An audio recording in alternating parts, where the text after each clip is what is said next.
Good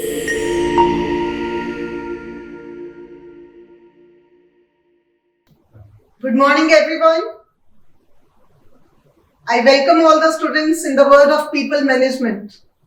This is Mini MBA in Managing People. And this is Dr. Alka Jain, your trainer. I have an experience of more than 15 years in teaching. And before that, of course, I was in corporates. So I hope my experience in from both the platforms is going to help you in understanding what is this soft portion of human resource management, that is managing people, that is people management.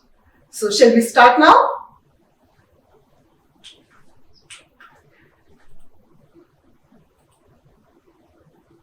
What are we going to cover in this mini MBA today? We just have 4 points to cover. This is what is managing people, then recruitment and selection, what is the procedure, why is it important, how it is done, then leadership and managing people globally, because today the whole world is a market for us. This is what we are going to cover in next more than 100 minutes that we have with us, and we'll try to discuss all these issues in detail. Yes, we know no organization can work without people. Then how to manage these people who are coming from different backgrounds, who are coming from different cultures, who are coming with different needs and with different goals of life. And when it comes to recruitment and selection, what kind of people are required for my organization, how to bring them to the organization, how to pick the best out of them. And then in the market world, in the world corporate, what can we do with our HR policies when it comes to taking our people to some other country, or bringing people from the other country to our country, or taking a third country national. So how to manage them? This is going to be another issue that we are going to discuss today. And then comes leadership. Managers and leaders, are they one and the same, or are they two different entities? This is what we'll try to understand today.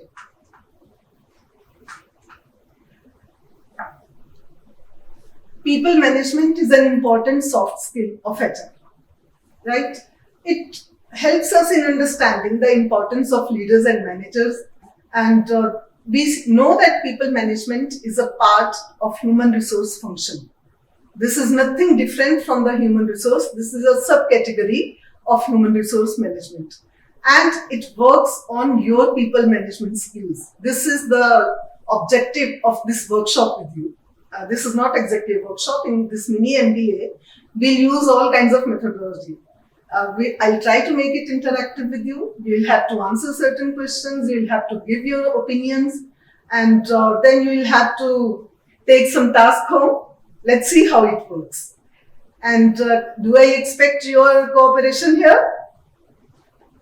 Will I get that? You can send yes or no in chat box.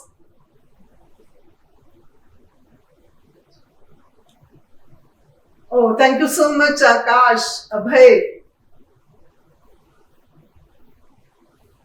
Thank you so much to everyone who's coming with a positive mind frame here.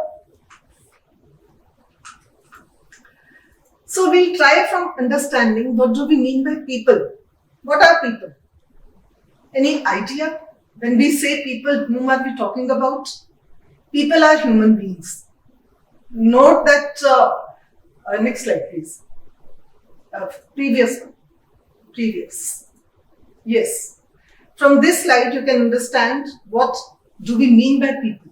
When I say human being, I don't use S, then it means I'm talking about a single person. And a single person is generally not used to replace the term people. Right? So people is a plural term. This is the first thing that we come to know about it. Then all the persons, they are the member of a particular ethnic group, and at the same time they have a sense of kinship or a common interest. For example, if some persons are standing at the same place, maybe standing at the same place becomes their common interest, and that makes them people. So we see three characteristics of the term people. They are human beings, they are living beings like you and me, and they are member of some group. with a common interest. When these three things exist, then we say, yes, we have people, right? And when I say people management is the topic of today's mini MBA, it looks very easy because we have been managing people right from the beginning of our life. You have been managing your parents, right? You know how to convince your mom, you know how to convince your dad for a higher, pocket money. At the same time, your parents know how to manage you, how to get the work done from you, but that is happening at the social platform, right? And what we are going to talk about today, that is happening at the corporate platform, that is happening in organizations, that is happening in companies. And that makes this management of people different for us from social to corporate, right? So when I say people management, we need to understand what it is. As I told you already, this stems from HR. This is a subcategory, this is a subpart of the main HR function.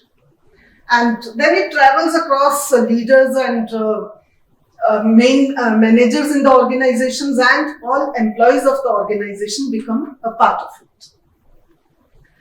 Now let us try to define what we are going to study today. What is people management?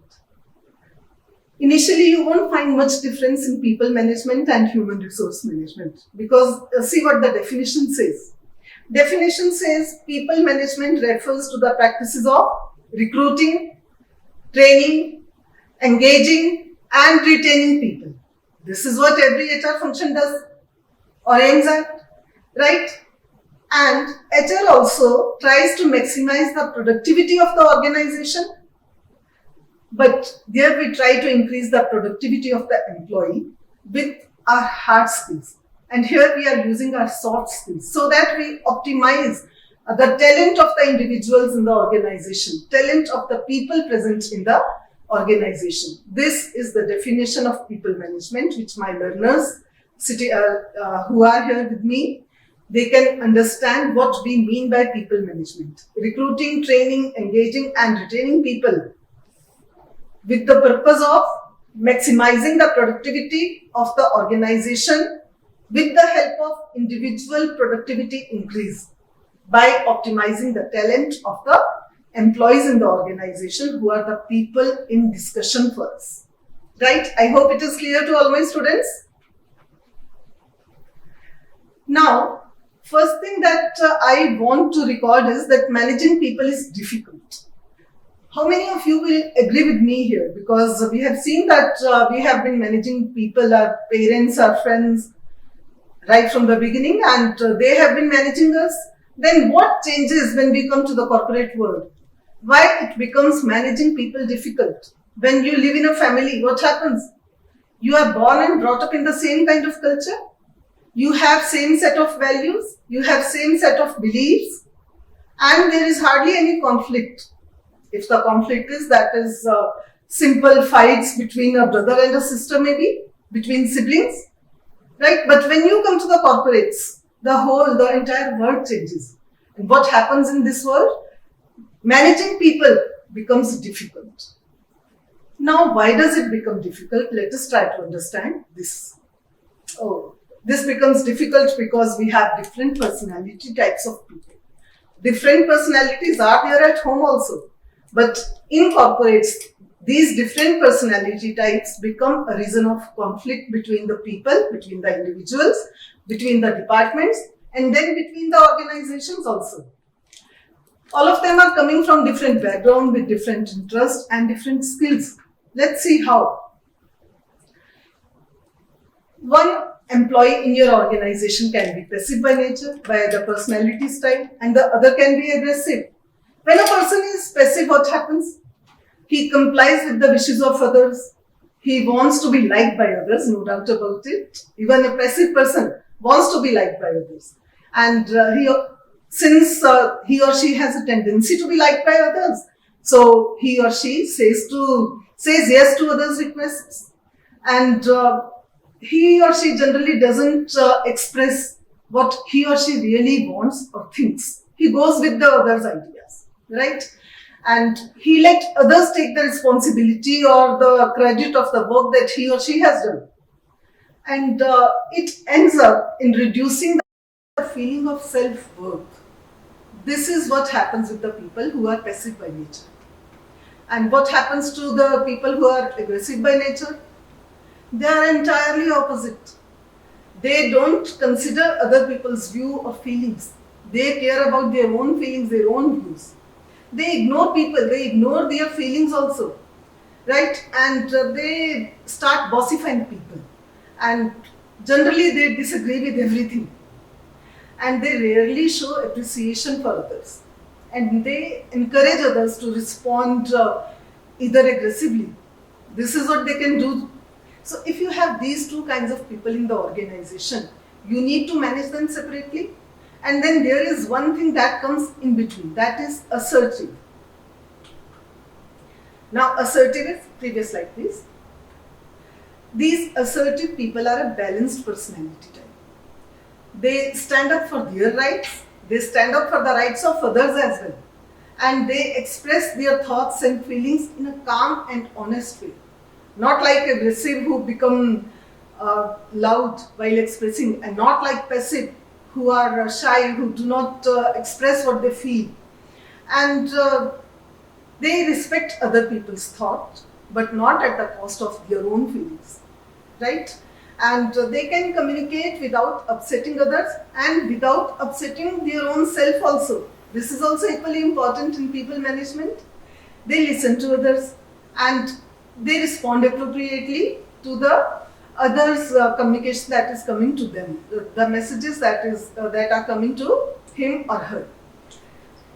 They have a sense of accepting the responsibilities and they appreciate others for their work, which was missing in the aggressive personality type. So we have these three different types of people, and at times we are left confused how to deal with them. But this is not the end. We have one more set of personality type, that is introvert and extrovert. Next slide please. Yeah. So in this slide we see that these are two different kinds of persons. One is reserved, sitting passive, very thoughtful, and maybe he or she is very emotional by nature, and they are comfortable interacting either in small groups or in one-on-one relationships, and they are generally energized, or they generally get the energy when they spend time alone. This happens to the introvert people. The person who's sitting with a book in hand is the kind of introvert person that you may have in your organization. Then this is extrovert. What happens to the extrovert side now? They are sociable. They enjoy socializing, right? They are more assertive by nature and more cheerful. More means than introvert. More cheerful than introvert. They seek out the novelty. They bring excitement to the environment around, and they enjoy being the center of the attention of people, which was missing there in the introvert people. So you have to get the work done from both the personality types. So how will you deal with them? This makes the people management difficult in the corporate world. Then you have different people from different backgrounds. Their religions can be different. Their languages can be different. Their education can be different. Their background may be rural, their background may be urban.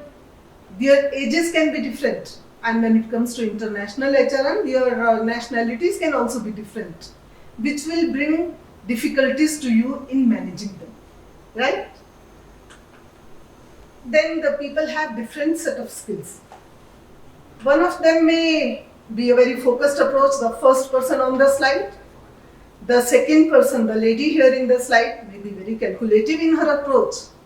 The third person has a very technical approach. And the fourth person is good in data presentation. The fifth person is very good in taking quick decision. And the last person may be very good in documentation. Now all these people have different skill sets, right? That makes them important for the organization. But how to use these different skill sets for the optimization of the productivity in the organization, or say increasing organizational effectiveness, This is the problem that you need to deal as people's manager.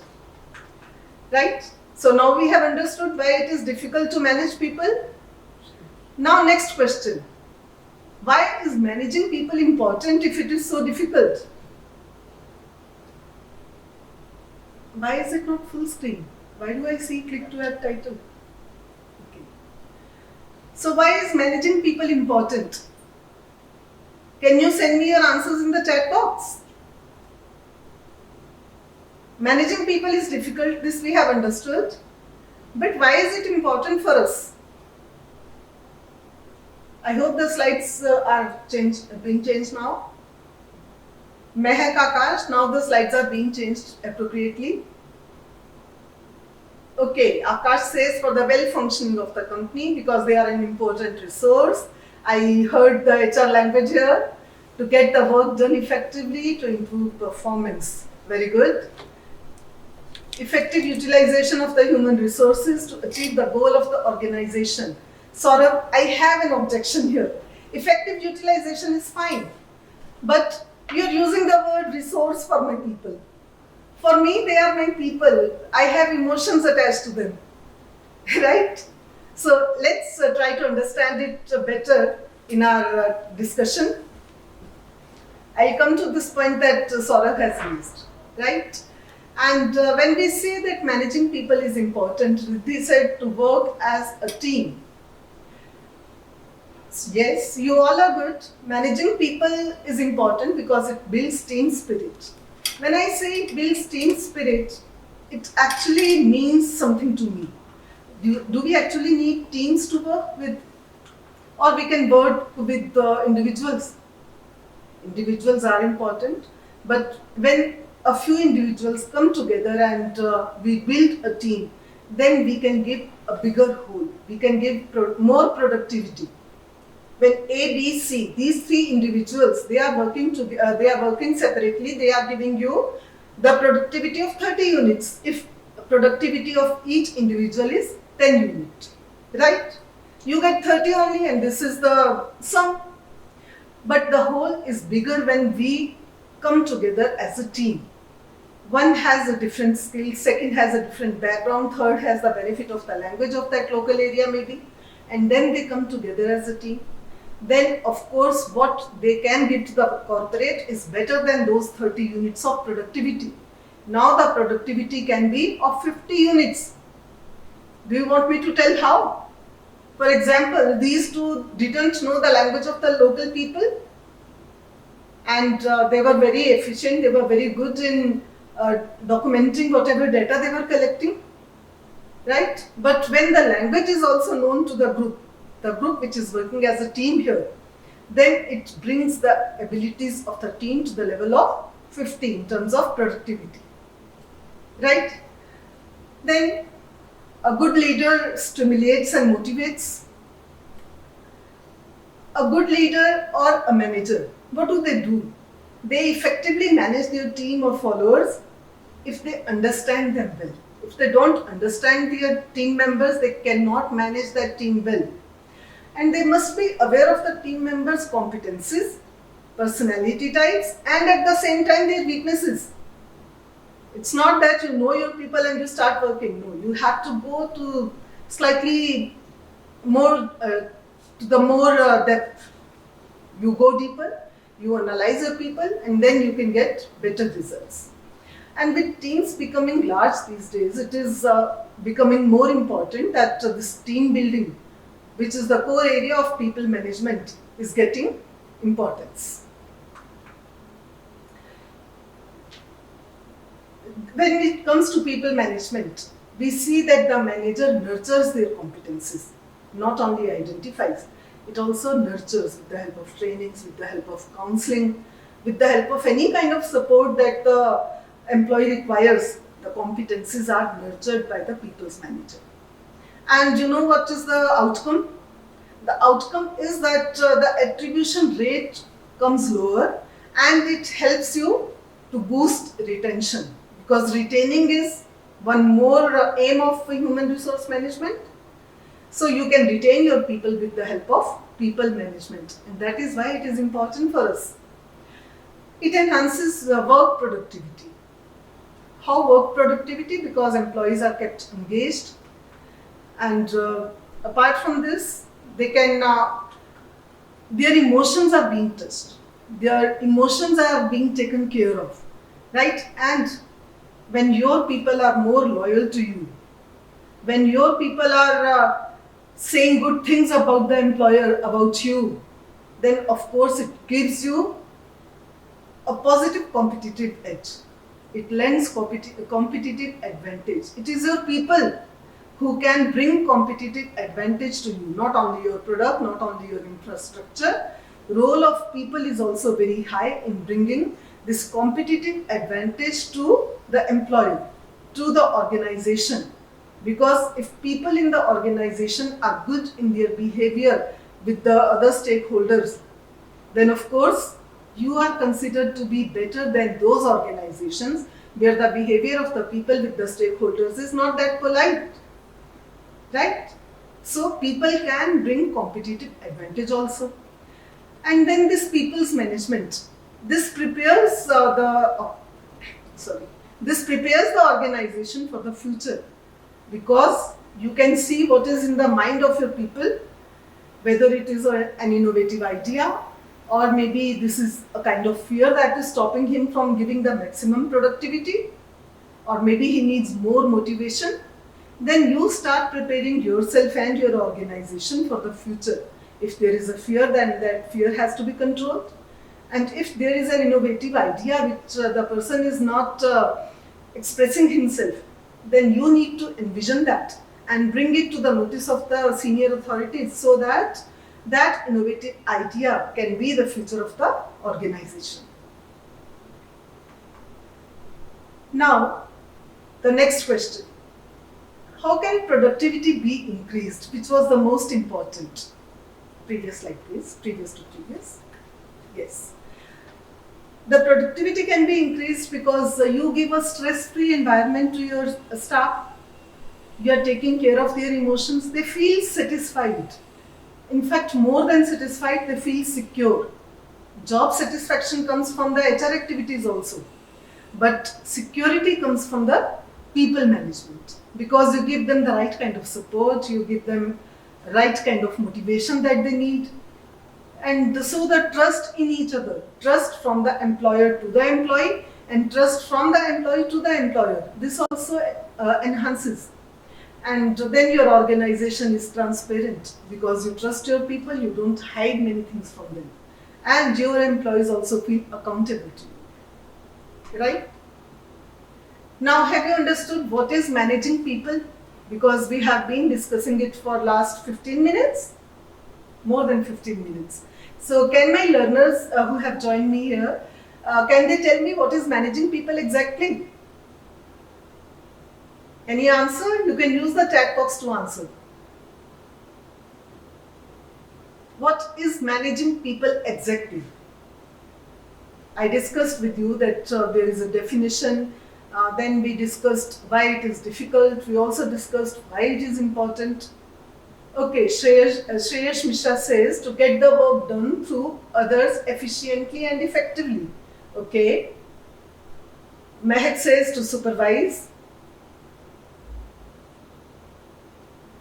So basically, when we say what is managing people, there are two ways of understanding, and one very common way, one very popular way to understand it is to understand people management as a soft skill.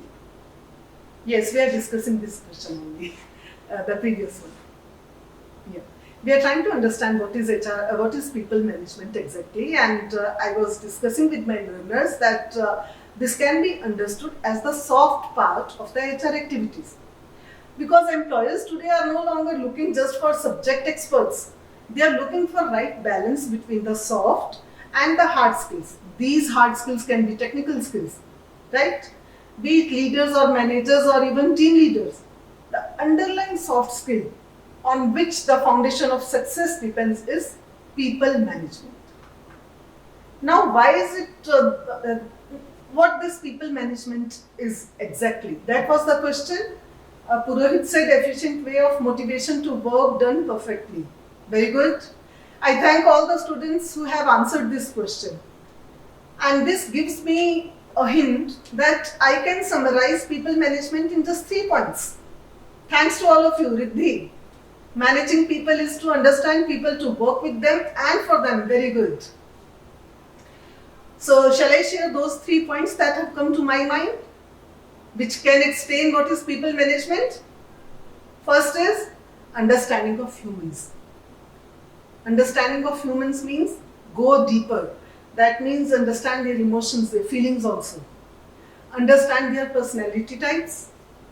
Understand the actions coming from them and reactions which may come from them in response to your actions.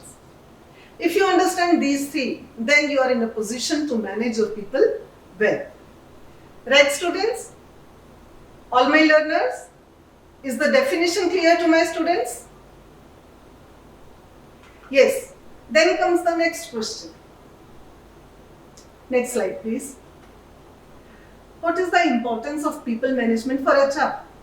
For HR department? Why would they work on this?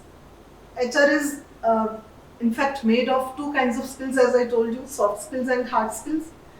When people management is understanding of humans, their personality types, actions and the responses, then at the same time, HR has a vaster scope. And best practices of people management for HR people would be to lead by example, to gauge the team members, to gauge their personalities and to communicate with them respectfully. If the respect is missing from the communication, even to the lower staff, lower level of staff, then we cannot say that we are managing the people correctly. Conflict resolution, of course, it has to be a part of people management. And you have to offer development opportunities to the managers, to the employees. All levels of the organization should have the development opportunities. It's not that someone joined as a clerk and he was retired as a clerk only. Then this is not good people management in your organization, if it is happening so. Of course, it depends on the potential of the employee also. But if he or she has the potential, then as a people's manager, you need to take care of providing the development opportunities. Right? Yes, next slide please. Next.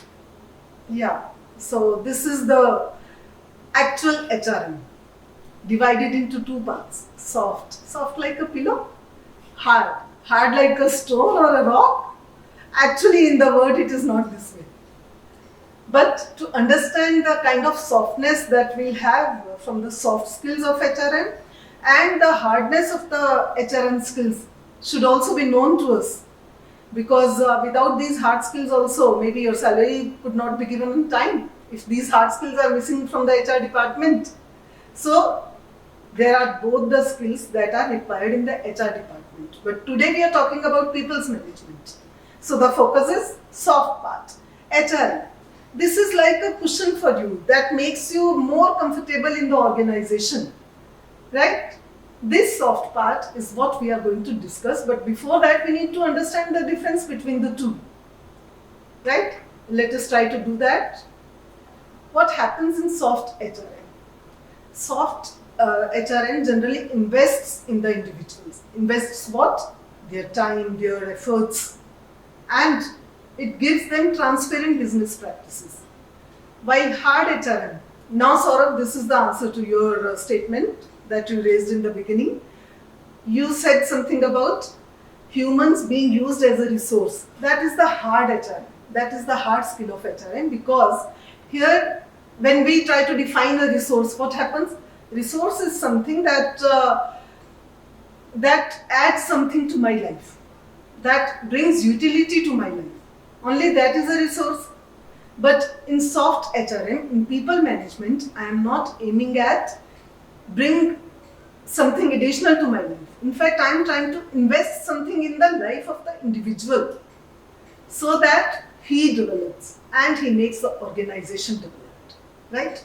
This is the basic difference. At times there is only a very thin line between these two, but we have to recognize, we have to identify that thin line. with the help of our analysis of people, with the help of analysis of their personality types, with the help of the actions that we give to the organization, with the help of the reactions, with the help of their responses, right? Second is the management style in soft HRM is democratic.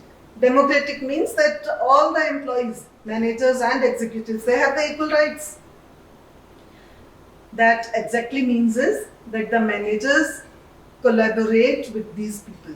They call the executives before taking any decision. So they have their say in decision making of the organization. And this makes them feel good. And at the same time, they are guided, they are led by the manager. So leadership, another topic of today, has come right here. And what happens in hard HRM? The tasks are delegated appropriately. The tasks are delegated means the task allocation is in such a way that the maximum productivity can be given to the organization. What happens to the work culture when more soft HRM skills are used and when more hard skills are used? When the hard skills are used, the environment becomes task driven. This task has been given to you, this is the deadline, you have to complete the task. And what happens in soft HRM area? Productivity and well-being, both of them are discussed. We know about that you can draw a square where productivity and people, these two are the two ends of the lines of the square, and then you can see where productivity and well-being are centered. That will be the middle area of that square. So this balance you have to create as a manager in your organization. And when it comes to career growth, in career growth, hard HRM skills will look at the priorities of how you got the job done, or how you actually were you able to finish the task on time. While when it comes to soft HRM, they will first focus on your weakness. They will try to cover up, they will try to fill the gap of your weakness as an employee to accomplish a task with the help of training, with the help of career development programs, and they will focus on your learning, on the learning of the employees. And this is how they will make them grow in their career path. And when it comes to recruitment methods, hard HRM is very clear. I need these skills, I need this set of competences in the candidate, and only then he will be taken. But come to soft HRM. They seem to be more thoughtful because they say candidate's potential to succeed in the job is what I have to see. I know the skill set he has, I know that he is qualified enough, I know that he has the competency to accomplish the job requirement of my company, but maybe he won't stay in the organization for long. This is what soft HRM tries to identify. Then organization style. What happens to the organizations where this soft HRM practices can be seen? These organizations are generally autonomous by nature. Means that everybody has some level of authority to take a decision. It's not that the power is centralized at one area of the organization. It is divided. And when it comes to hard HRM, there the organization believes in traditional hierarchical format. That means an organizational chart is there, and according to that chart, the responsibilities and the authorities are divided. Then last is wages are higher in soft HRM and lower in hard HRM. I don't agree with the scholar here because this is not a universal rule. We see that people with higher wages are also seen when the hard skills are being applied, and people with lower wages are also seen when the soft skills are being applied. For example, TCS is known for very low salaries, right? But the soft HRM is still practiced there. So this is not a universal rule. Maybe generally this was what came to the scholar. Now we need to check what is the difference, what is the exact difference between people management and human resource management, because we have been discussing it for the last half an hour. There is a question. Can we hold questions? Homraj, you have a question, right? Last 15 minutes for the questions would be okay? Okay, give me last 15 minutes and you can send your questions, then I would try to answer them. Right? So right now we are continuing to understand what is the difference between people management and human resource management.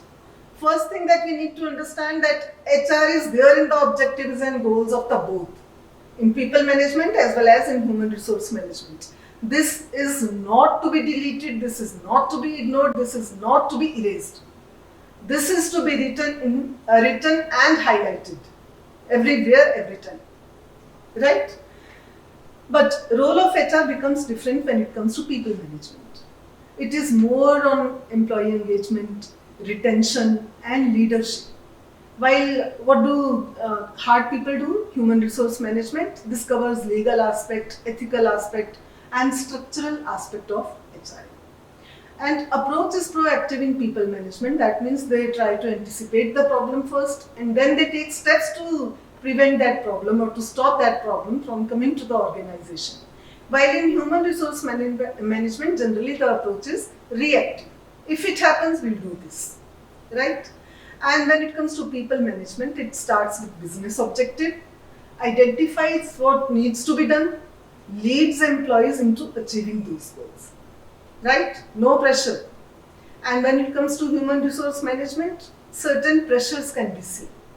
What is the list of tasks? This can be recruit people before this date because I have to start a new department. Payroll, pressure from the employees. The salary is not paid on time and you will see that the productivity comes down like anything. Then performance appraisal, etc. All these become the tasks of human resource management, but people management has to deal with these tasks at a different level using their soft skills. I hope the difference is clear between the people management and human resource management. Saurabh, keep your questions for the last 15 minutes. I'll try to answer all of them. Let us go with the flow of the lecture first.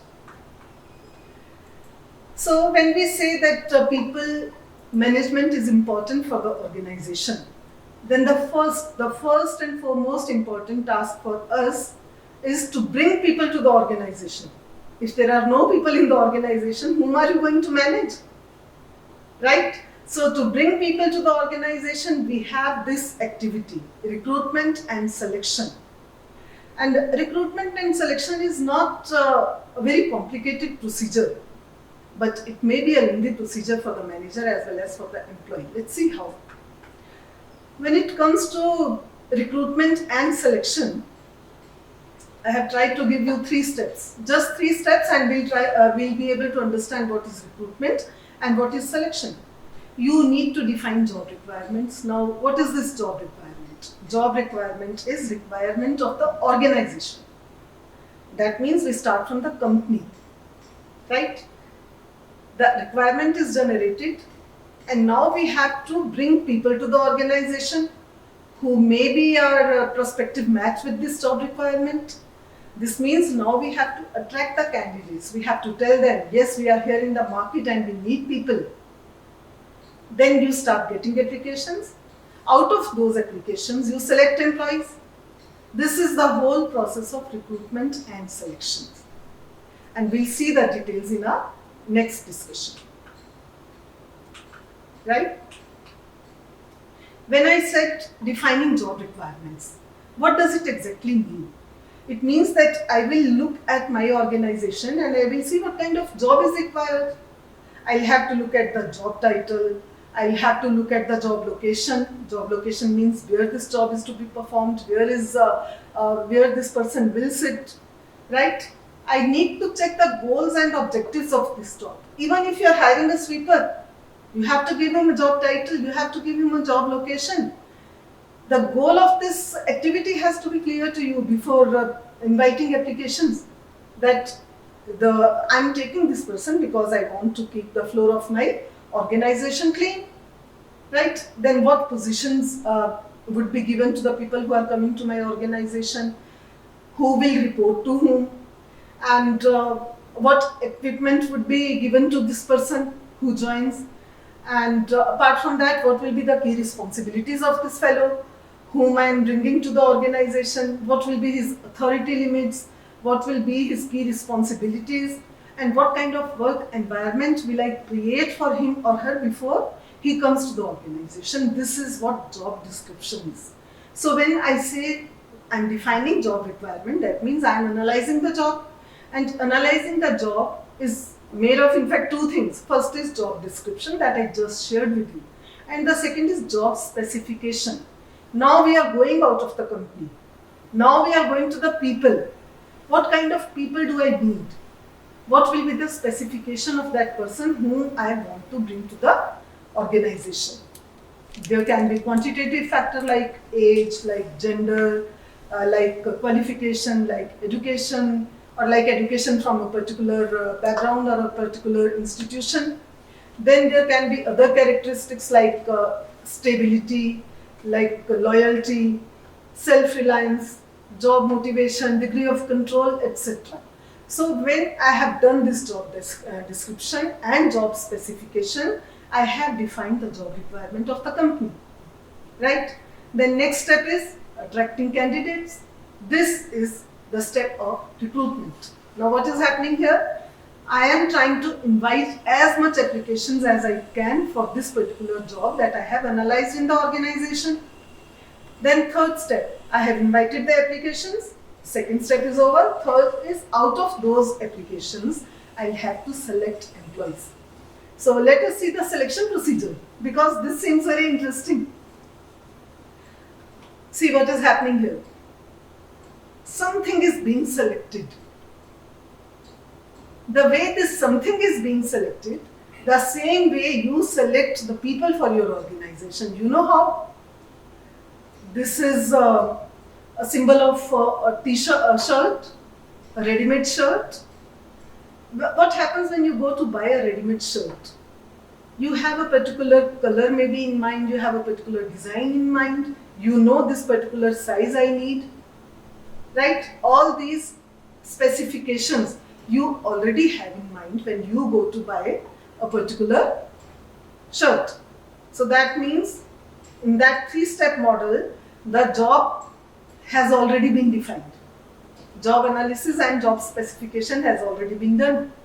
You go to the shop or to the showroom and you tell them that you need this type of shirt in this type of size, in this type of stuff, right?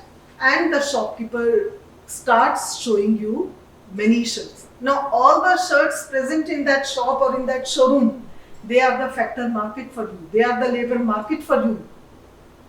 This is the place where all the people are residing who are looking for job. And from that factor market, you have to invite applications. Now what happens? You tell the salesperson that you need these types of shirts, and as we see in the slide that the table is shown.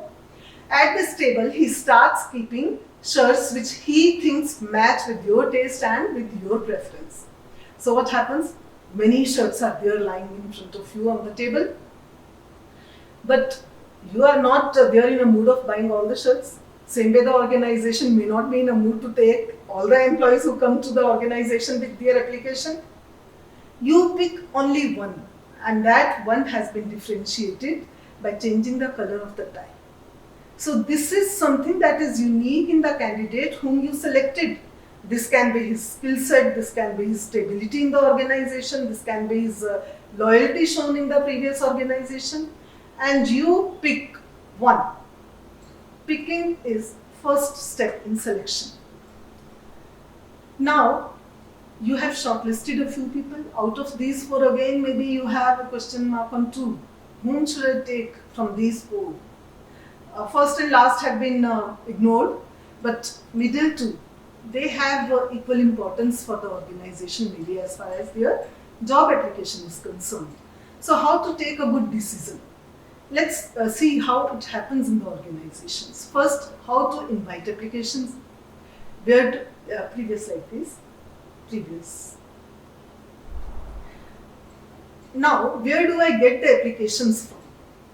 When I have to get the applications, I'll have to go to two platforms, internal as well as external. Next please. In internal, we have our own people. Yes. In internal, since we have been inviting applications in the past also, so previous set of applications who were not selected at that point of time, that can be one data source for me, former employees. For example, a very loyal employee of the company retired last year, and now his son is looking for a job. In fact, this can be one source. Then employee referrals, that means their friends, or my present employees who can bring their acquaintances. Then there are external sources. These can be from professional and trade associations. You can give advertisements. You can go to employment exchanges. Campus recruitments can be there. Walk-in interviews can be there. You can go to the consultants. Social media is very popular these days. And your competitors' employees, they can also be a very good source of inviting applications because they already have the skill set that you need. They already have the knowledge of the industry that you need. Right? So all these things make him suitable for your company. Then comes e-recruitment or employees on contract or temporary employees. Or you can use your company website. This is how the recruitment portion is covered. This is how the applications are invited by the manager. And once the applications have been invited, then comes the next step. We see that the half part of this slide is discussed. Analyzing the job. We saw this with the help of job specification and the job description. Then comes deciding the recruitment method. How are you going to invite applications? Are you going to, which source are you going to use? The previous slide that I showed to you people, that gave us a number of recruitment methods. Which one are you going to use? Then how will the people apply? Will the applications be online? Will they be offline? Will it be taken by hand? Or will the candidate have to come to the organization and apply? After deciding these two things, that what will be the recruitment method and how the candidate is going to apply, you are ready to market the job. Now you start telling people. You can use word of mouth for this telling. You can go to the newspapers, you can go to the media, you can go to the social media. Now you are ready to market the job. But while marketing the job, you also have to evaluate and control. Controlling can be a very simple thing. All applications are to be submitted before the 30th of this month. You have controlled that after 30th, no application is going to be entertained. Evaluation. This generally is a part of your advertisement. When you say candidate with this qualification only will be considered, candidate with this much experience only should apply. Evaluation is there, and control is when you give a last date, when you give a certain criteria that if you do not fulfill this criteria, you will not be taken. For example, you are taking a salesperson. If he or she does not have a two-wheeler, you will not take him. This is what is happening at the side of the recruitment. And what happens at the side of the selection? Applications have been collected by the recruitment side, and now starts the selection process. In the selection process, you start shortlisting the candidates from that set of applications. Screening interviews or screening of applications. For example, a teacher is to be taken to teach in a college, and when you start shortlisting the candidates, you start eliminating those names from the list of applicants who are not PhDs. I'm just giving you an example, but this is how you start shortlisting. This happens with the help of screening tests, this happens with the help of selection tests. That becomes the second phase, testing the candidate, right? When you test the candidate, you come to know about his cultural fit with the organization, his technical fit with the organization, his overall fit with the organization. And this helps you in making a decision and offering him the job opportunity. Now, when you feel that this person is good enough for the organization, you need to take references. These references are going to tell you what kind of people is he or she associated with. What do others think about him? And this is the purpose of taking up references by the HR department. And once the person says yes, you can bring him to the organization and you can start the induction program for the new employees. As I have told you now, the recruitment and selection process is very simple. There are hardly any steps. Employment planning and forecasting. This is from where we start. We recruit and we complete the application forms of the applicant completes the application form, and we have a pool of applications with us. You use selection tools. I have named them as selection tests. Then you supervise and interview the candidate, and the candidate becomes your employee when you start orienting in the organization.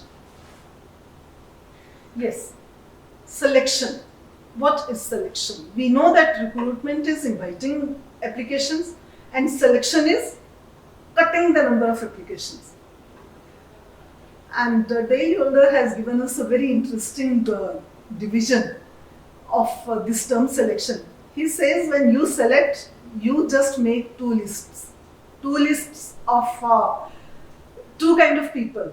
First kind of people who will be offered employment, the other kind of people will not be offered employment. This is what selection is in simple words. And I totally agree with Dale Yolder because this is what we do at the time of selection, right? And this is what happens in the organizations. So when it comes to selection, what we do? We choose people. Go to the previous slide first. Yeah. What are we doing? The theory is given in the next slide. You can go to the slide later. Here we are choosing people. Many people. The number many here is 3. Out of these 3, we are choosing one. We are picking one because selection is also picking up the best. But at the same time, where are we picking him from? From the number of applications that were lying at the table of the manager. Right? Now, one particular job requirement or one particular CV has been picked. In fact, this should be job requirement form which is being matched with the employee who is going to be picked by the company, who is highlighted here in the middle. Now, if you go to the next slide.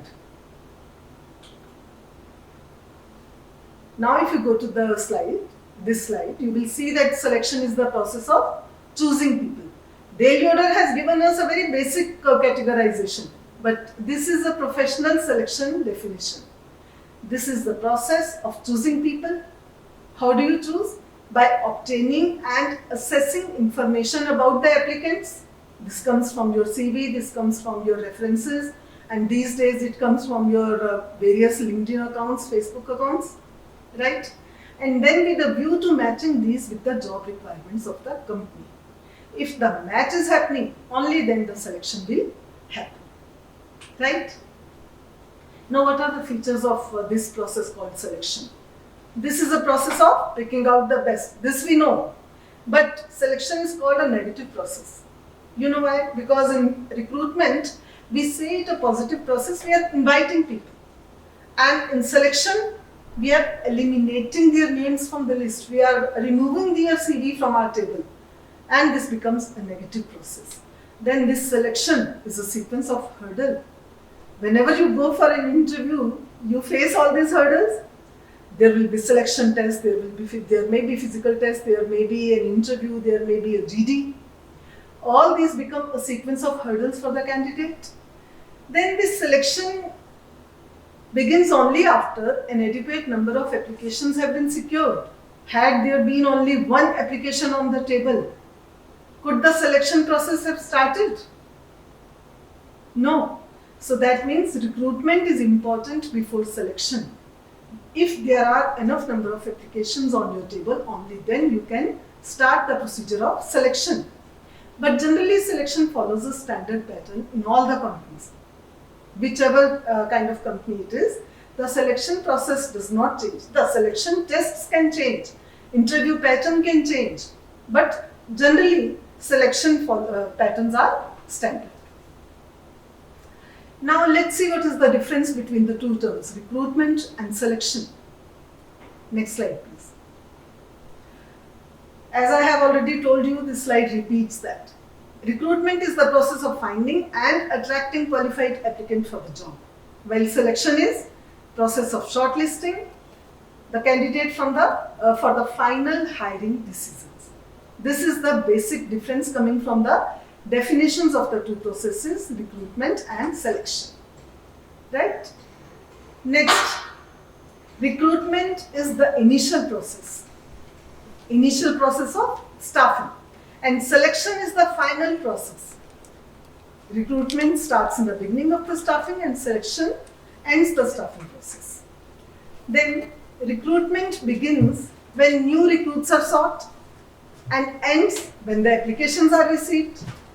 And selection begins from here after the applications are received and ends when hiring decisions are made. Then next slide. This is very interesting. Okay, this slide says generally lower management deals with recruitment. When you are invited to apply for a particular job, generally you talk with the people who are at the lower level of the management. But when you go for the interview, generally top level managers interview you.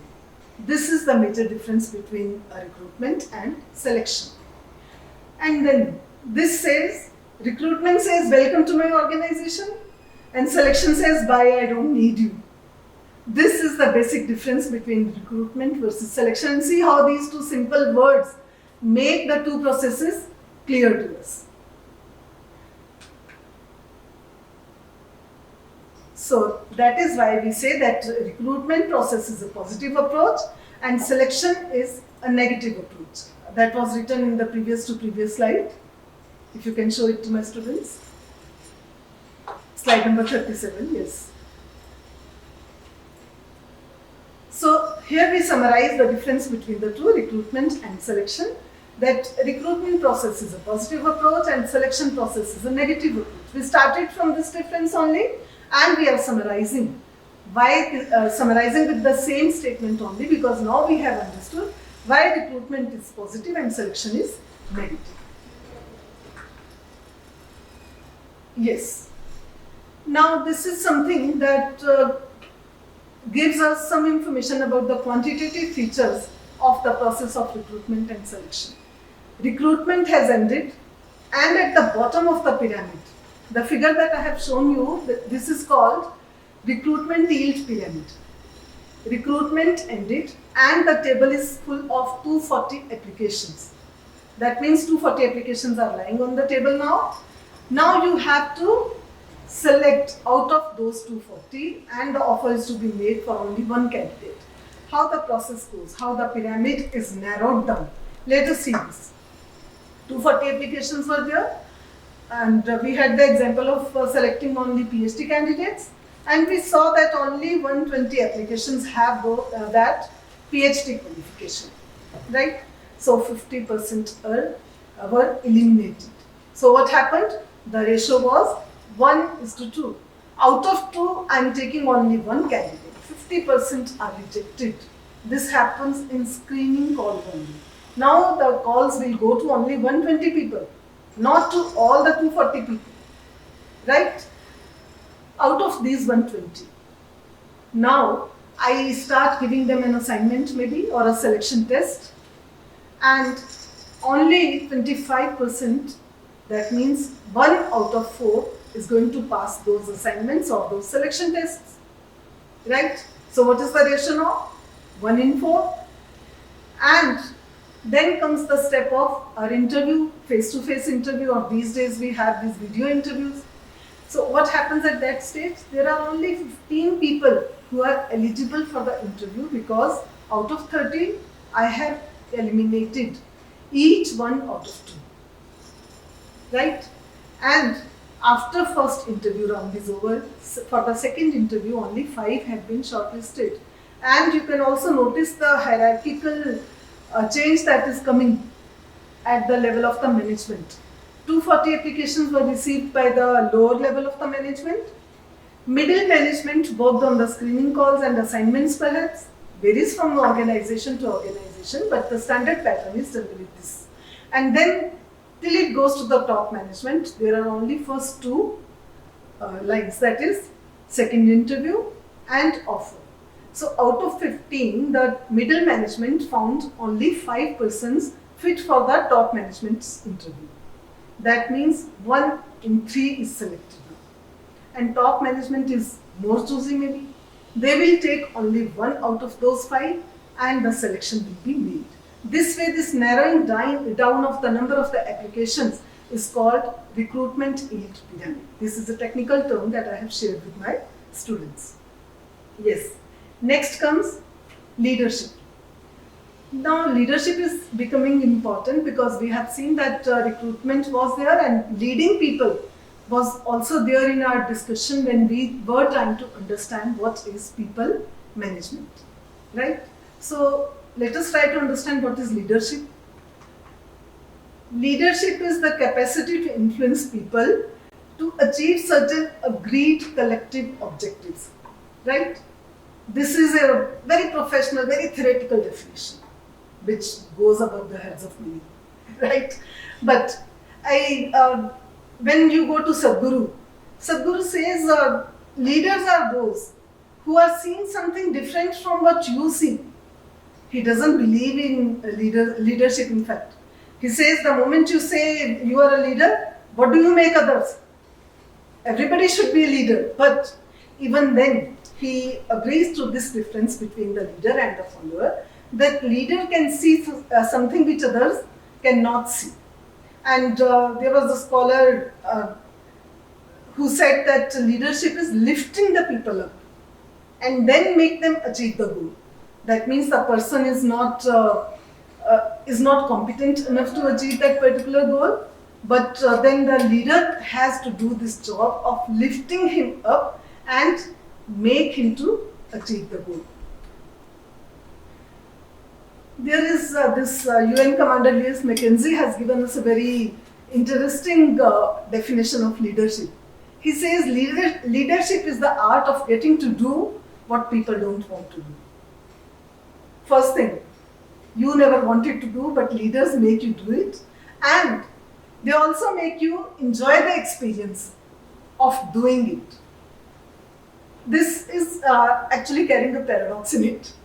But when we remember our parents, especially mom, this is a universal experience, irregardless of any place, any country. When mom goes to give a call to the sleeping kid in the family in the morning, does he want to get up early in the morning and get ready to go to the school? No one does. I'm sure many of you also agree with me. But this is because of those leaders of our life. This is because of your parents. This is because of your well-wishers that you are prepared to get admission in a prestigious course like PGDM today. Had they not been there for you to lead you, maybe you would not have been capable of getting admission in this prestigious program. And now you enjoy the experience of doing what you didn't want to do, right? But the leadership of your parents, leadership of your well-wishers, that actually made you do it and then enjoying the experience.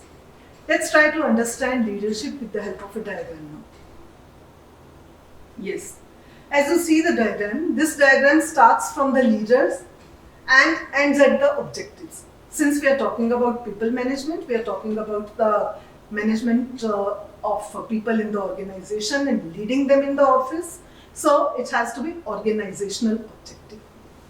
Otherwise, leaderships are there at the social platform also. But here we are talking about the corporate world. So when we say leaders, one more term comes automatically with it, that is followers.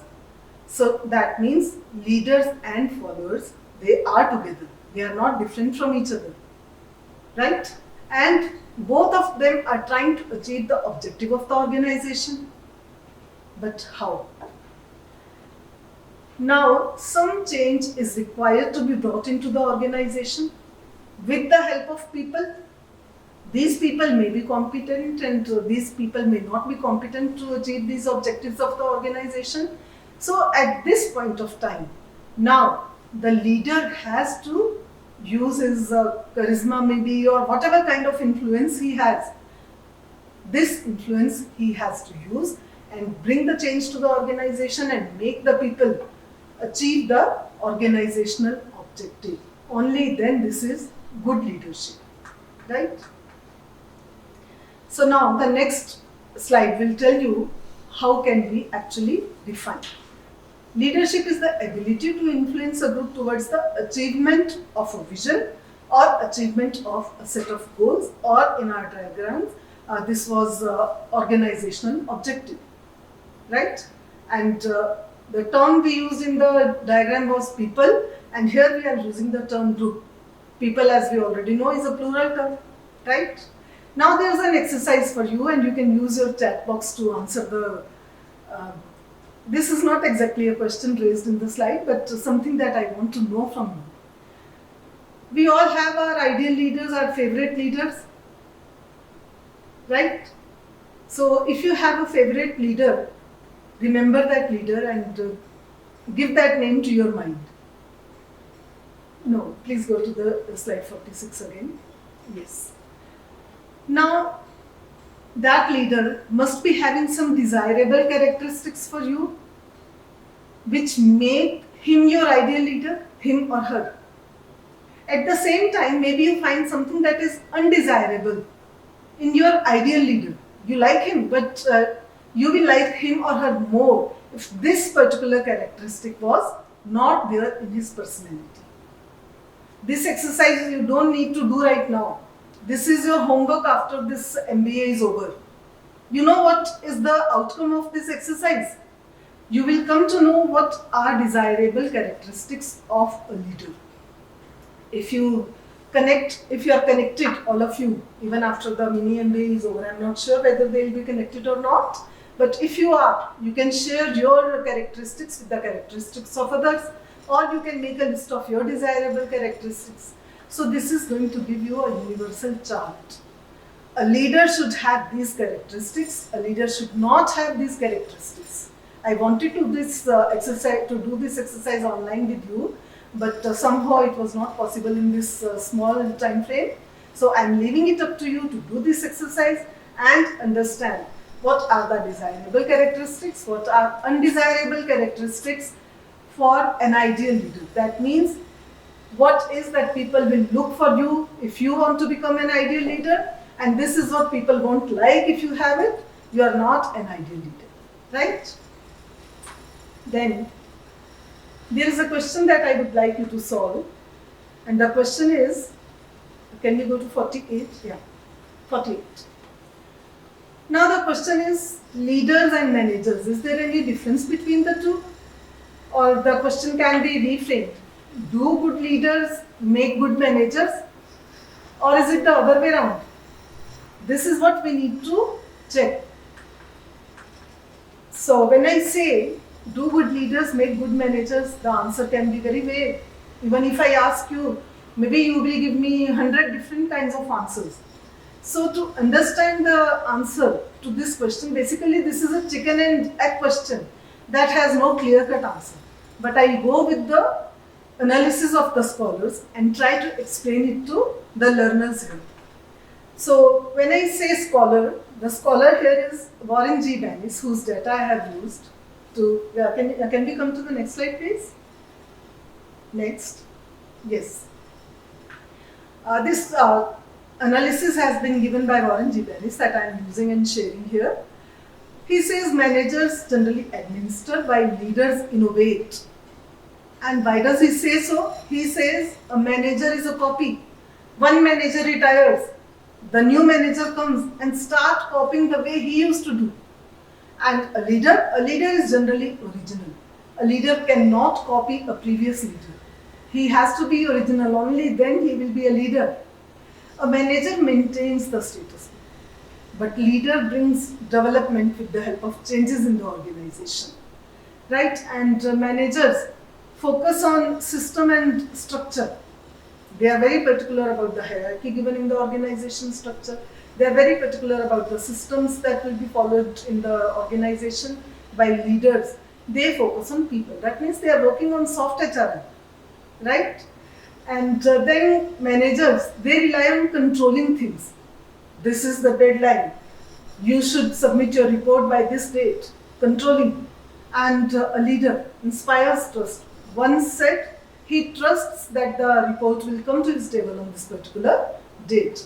And he also says that the manager has a short range view, while the leader has a long range perspective. Can we continue, please? A manager always asks how and when.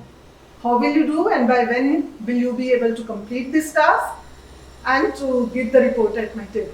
While the leader says what and why. What does it mean? What is the difference between the two approaches? Leader is trying to ask you what is the problem, why has the problem arisen, and how will you solve it, right? So he says that managers have an eye on the bottom line of the problem, while the leaders have an eye on the horizon. Again, managers imitate each other, but leaders always originate new ideas. And there is a status quo in the organizations. Manager always accept the status quo as it is. And leaders, they have the ability to challenge this status quo. And he concludes that managers are classic good soldiers, while a leader is a person of his own. He is an entirely different personality from a manager, right? And now the question. Leaders, we can conclude that leaders are followed by the people. And when it comes to managers, people work for them, they don't follow them. And a successful business owner needs to be both a strong leader and a very good manager, right? For a successful business owner, being a leader and manager, both the things are important. Now, when we say being leader is something that everyone is going to enjoy, but it's not that leadership comes without any challenge. Now, what kind of challenges are these? These challenges can be that your followers do not understand what you have in mind, your goals should not be different. Okay, so my IT team is giving me a hint that I should shift to the fourth topic now, that is managing people globally, which is a part of international human resource management. So when it comes to managing people globally, why do we need to manage people globally? This is the first question. And this has arisen because now the businesses are becoming global. When businesses are becoming global, then it means my business operations are taking place in some other country. So I am either sending my people to that country, or I am using the resources of human resources of that country, people of that country for my work. So I need to manage both. I need to manage the people who are coming from other countries to my country to accomplish some tasks, or the people who are going from my country to some other country. And this managing people globally is important because the business is global, but it is more important to study because now it becomes more difficult to manage them. Because now the difference in the characteristics is so vast that it is out of my control. Right? The political environment may be different in another country. The social environment, cultural environment, any kind of environment you name, that will be different in a foreign country. Then how do I manage people of that country? And how do I manage people of my country in that particular country who are managing the operations there? For this mini MBA, I have taken the culture part. That means I have taken the cultural effects on managing people globally, right? And this is again a homework for you, that apart from culture, now you need to study all other factors of environment and see how it affects managing people globally, right? Yes. When it comes to managing people globally, can we come to the next slide? So as I told you that cultural perspective is what we will discuss today. How culture raises some problems in managing the people globally. So we need to understand what is culture. Culture is the characteristic way of believing, of behaving. Can we go to the next slide? that a group of people have developed over time and shared. The definition, please. Yes. So, what does the definition tell us? That how we behave, what we believe in, that is the characteristic of my culture. And where has this culture come to me from? It has been developed from the group of people over time. And this has been shared with me. Right? Only then it becomes a culture. Now let us try to understand it practically. Everybody in India is believed to show regards to their parents in the morning, to touch their feet. How has it come to your behavior? The group of people before you, that means family members before you, your grandparents, your parents, they believe in it. They have developed this habit and now they are sharing this habit with you. This has come over the time, this has developed over the time as your behavior, as your belief, and you are sharing it with other family members. This is what culture is. Same way in the organizations. There are certain beliefs, there are certain behaviors, and there are a group of people before you who were working for the organization. They have developed a certain kind of culture in the organization, right? Over the time, and now they are sharing it with you. In the induction, you can see it happening when they show you the culture of the organization and share it with you. When you go to some other country, generally there are 3 layers. Next slide, please. These 3 layers are very simple to understand from the name itself. Surface culture, hidden culture, invisible culture. What happens in surface culture, which you can see from their dresses, from their way of not only dressing, from the way they speak to each other, and this is quite clear to us. When you go to a country, you see this explicit culture, right? This is readily visible, what food they eat, what dress they wear, what language they speak, what architecture is there. Then comes the second level, hidden culture. When we say hidden culture, this is not tangible. I cannot see it, but I can feel it. Values. For example, in Japan, cleanliness is a value which is not practiced that much in India, right? Religions. Then philosophies about child rearing or any other social phenomena, they will tell me how this hidden culture is different from the culture that I have been following in my country. Then third is invisible culture. In this invisible culture, universal truth, unspoken norms. For example, I gave you the example of touching the feet of the parents in the morning or going to the temple or mosque every day. All these are invisible cultural truths which are a part of our behavior, right?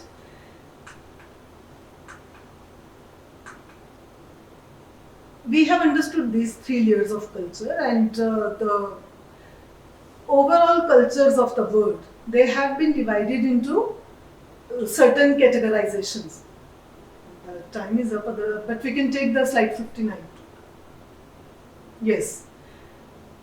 They have been divided into Anglo-Arabian, Far Eastern, Germanic, Latin American, Latin European, Near Eastern, Nordic and independent clusters of cultures. For example, when it comes to Anglo, Australia, America and England, these Ireland or New Zealand, such countries are a part of Anglo culture.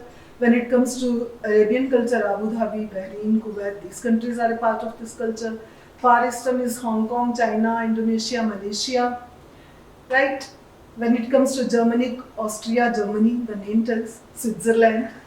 When it comes to Latin American, Argentina, Chile, these are the countries. Venezuela, these are the part of Latin American. When it comes to Latin European, Belgium, France, Italy.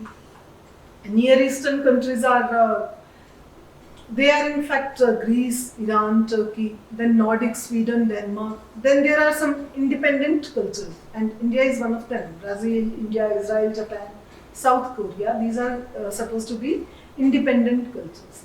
But even this categorization of culture poses a problem for the HR people, because the danger of oversimplification is there. Now, when you say, for example, if a lady is wearing a sari, she can be an Indian woman, she can be a Pakistani woman at the same time, right? This is a very minor difference. I mean, difference falls short on two levels because little explanation of within group differences is given to this grouping. Now, I can be an Indian woman or a Pakistani woman who is wearing a sari, but the internal cultural differences can be seen in both the women in terms of their religion, in terms of their language, in terms of their geographical loyalties, right? So these dangers of oversimplifications have to be overcome, have to be taken care of by the people manager in the organization. But it's not that these cultural diversities do not bring any strength to the organization. Diversity brings multi-ethnic unified society. People from different geographical areas, but they become a unified society in the organization. And at the same time, it replaces monocultural society. We become more open to accept the characteristics of other cultures. But it at the same time repels undesirable unity among the employees because they are coming from the different cultures. So that much strength of unity you will not see in them. This becomes a strength for the organization. At the same time, there are challenges also. They can be a potential source of conflict. For example, a Muslim would always need a place for performing his prayers, and this may be very difficult to bear for a Hindu. I'm just giving you an example. My purpose is not to comment on these two religions, but just to make this potential source of conflict clear to my students. I have taken up this example. Then they can misunderstand each other. There can be delay in decision making. Then there can be communication distortions coming from the language, coming from the body language, etc. Right? So this way, we see that these challenges are there, but how to manage them? For managing these cultural diversities in our HR practices, global HR practices, we need to be flexible. We need to be adaptable. We need to be flexible in terms of, first name is to take the first name of the manager or the parent is the practice in USA, but it is not so in India, right? But we have to be flexible. If a child comes and takes my first name, then I have to adapt to this particular cultural practice of his or her. Then we have to develop harmony among these different cultural units. And at times it saves your cost. India is famous, China is famous for this cost saving practice, right? Then creation and innovation will come when this multicultural environment can be seen.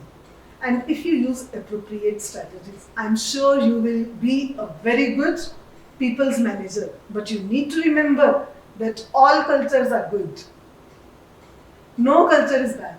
So take good from all the cultures and make their people comfortable in your organization, and you will be a good global people's manager. Thank you all for your patient hearing. Yes, can we take the questions now? There was Saurabh who wrote something.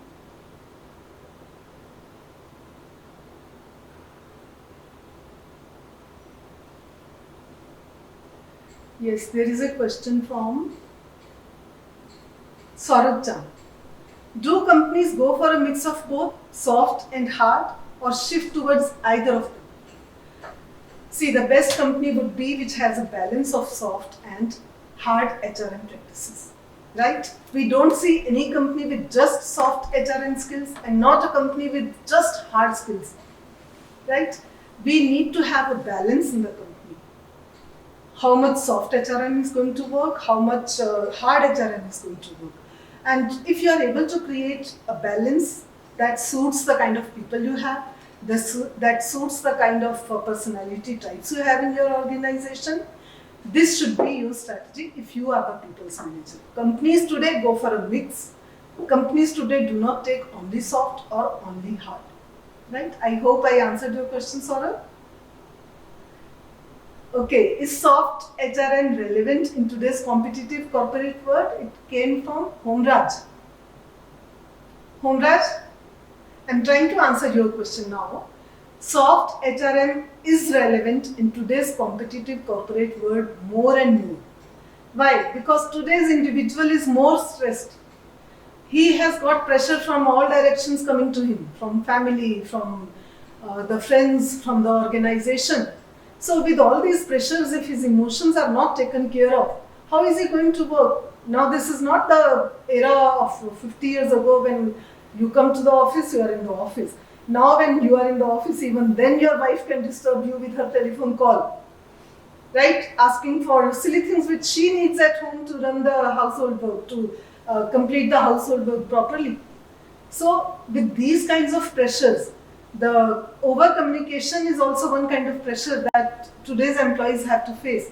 So if you do not pay heed to their emotional needs, then of course the employee will be left demotivated, right? So can we go to the Homraj's question? Yes, Homraj, this was your question. Is soft HRM relevant in today's competitive corporate world? Yes, it is relevant and more relevant, right? Next. Akash Kumar. Akash Kumar has asked, how can leaders effectively balance the needs and goals of individual team members with the overall objective of the organization? This is a very nice question, Akash. I appreciate you for asking such a well-framed question. And here I would like you to take to the slide that we used, where hard HRM skills were shown as stone and soft HRM skills were shown as a cushion, right? Now you don't need to give the cushion only, you don't need to throw the stones only at your employees. This is how you are going to balance the needs and goals. Needs of the individual team members and goals of the organization. Individual goal has to align with the organization goal, right? Only then the overall objective of the organization can be achieved. Otherwise, you cannot achieve this organizational objective. So when it comes to balance, you need to see where hard HRM skill is required and where soft HRM skill is required. Which kind of personality needs soft HRM skill? Which kind of personality needs hard HRM skill? Maybe a passive, hard HRM skill is going to work, but for aggressive, maybe you have to work on his emotions more. You have to bring him to the level of assertiveness. Only then you can manage people in the organization effectively. Right, Akash? Okay, Purohit Nikhil. Purohit has asked, which side of HRM is best? Soft and hard, soft or hard, or mixed culture of HRM? Purohit, I have replaced and with or. I guess this is what you were trying to ask. Basically, a mixed culture is into these days. It is not that only soft or only hard is working. This I have told you before also when I was answering some other questions. So a balanced mix is appreciated. Sahas, this is a personal question. Are you into research? Yes, I am. But I would appreciate questions related to the topic of today.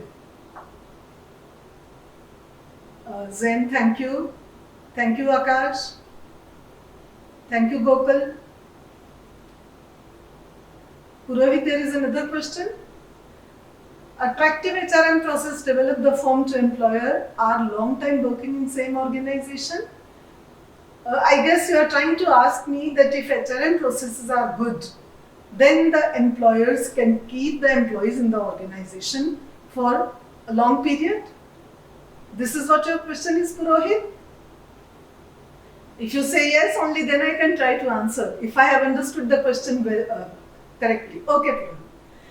Of course, if the HRM processes are good, if a balance of soft and hard HRM skills can be seen, only then the employees are going to stay in the organization. You can retain your employees only if this HRM process is good. Here I would like you to go through some cases. You can go through TCS retention policy. You know what they do? There is an open door policy. You can go and you can talk to the senior anytime. Then you can come to this recruitment policy of City India. they have a funnel approach in their recruitment policy. They categorize all the applications into 3 parts. First is reject. The way Dale Yoder said that you either reject people or you select them. Rejection is one part. Then comes the part which is good to be taken right now. But this CITEL India HR person has analyzed that there is third set of applications also which exists. And that third set is of those applicants who are good enough, who are not good enough to be taken, but if trained well, maybe they will be a very good fit for the company. And this ready, trainable and reject, these 3 categorization are used by them, and this is how they recruit. Yes, what are some, Honraj asked, what are some effective strategies for attracting and retaining top talent in a competitive job market? Honraj, I guess I answered the question beforehand only.